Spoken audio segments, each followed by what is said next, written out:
January 1943. In a frozen cellar beneath the wreckage of Stalingrad, a German officer presses his hands against his ears, but nothing can block it out.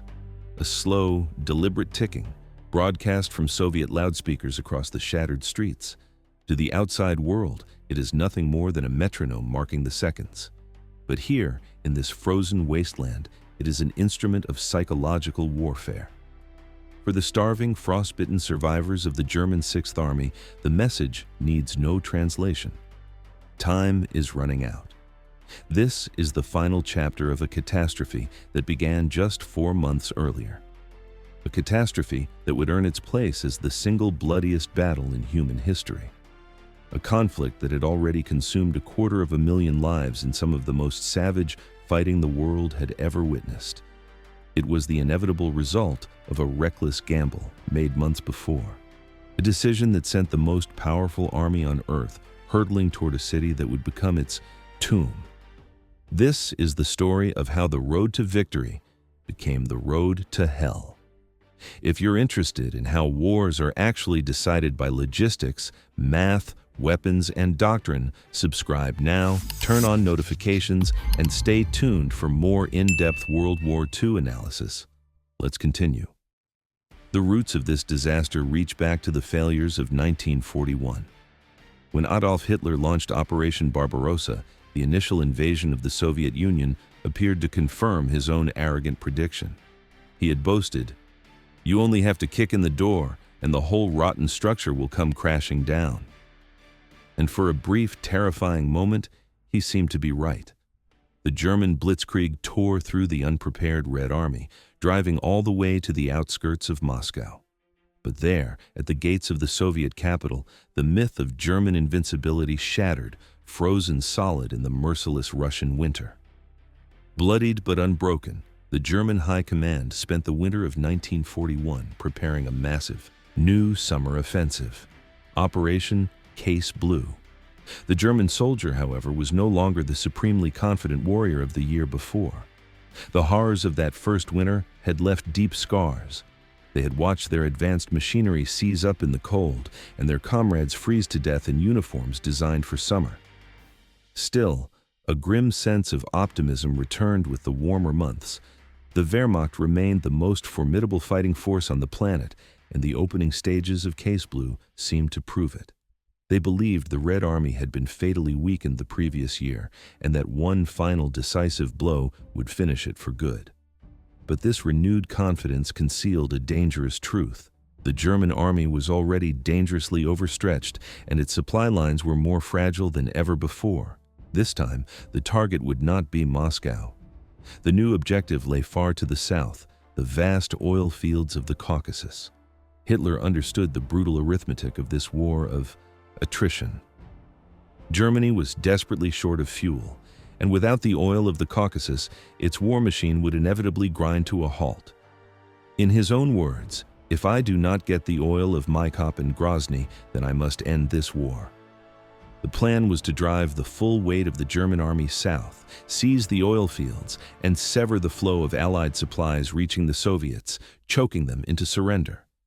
The stakes could not have been higher. The initial German thrust south was an overwhelming success. Soviet defenses, still reeling from the devastation of the year before, collapsed. The oil fields appeared to be within grasp, but as the advance pushed deeper into Soviet territory, a city of limited strategic value on the banks of the Volga River began to consume the Führer's attention.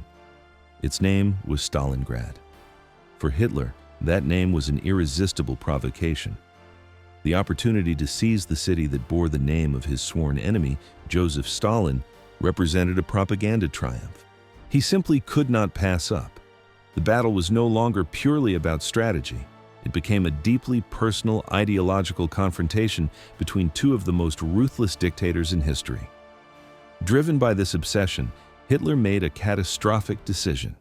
He divided his forces, ordering one group to press on toward the oil fields while redirecting the elite German Sixth Army, under the command of General Friedrich Paulus, to capture Stalingrad itself. His generals were appalled, warning that this violated the fundamental military principle of concentrating force at the decisive point. But Hitler would not be swayed. The city itself, once a secondary target, had now become the prize. Hundreds of thousands of men would soon pay for this arrogance with their lives. The force assigned to this mission, the 6th Army, was one of the most formidable formations in the entire Wehrmacht.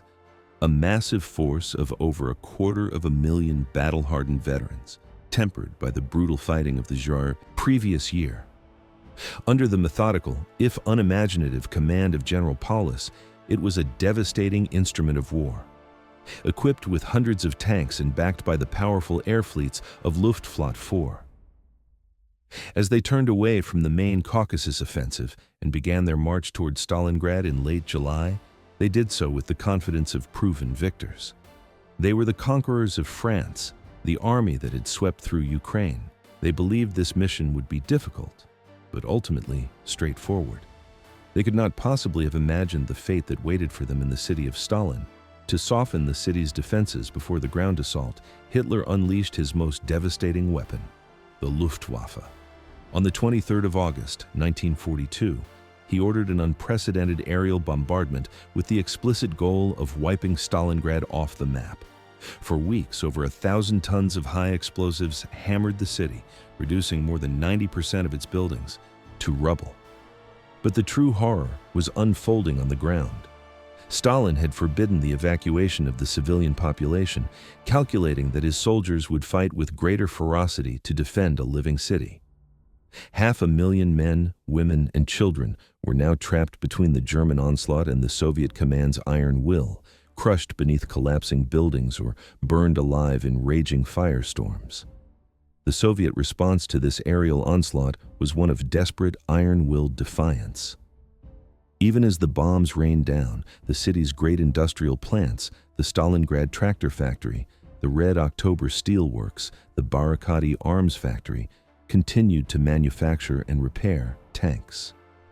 T-34s rolled off the assembly lines, some still unpainted and missing their gun sights, and were driven straight into the growing battle. Often, the crews were the very factory workers who had built them minutes before. This fanatical refusal to yield, this determination to resist even as their city was being reduced to ashes around them, should have served as a chilling warning to the Germans of the kind of fight that awaited them inside those ruins. But the bombing campaign had produced a catastrophic unintended consequence. The Germans had not destroyed Stalingrad. They had transformed it. The vast mountains of rubble, shattered concrete, and twisted steel had created a defender's paradise.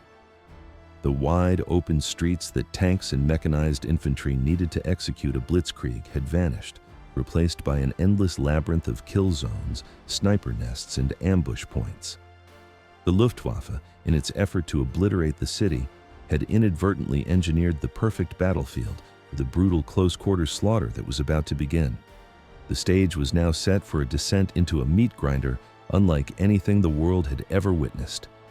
In the next episode, the German 6th Army enters the ruins, and the battle for Stalingrad begins.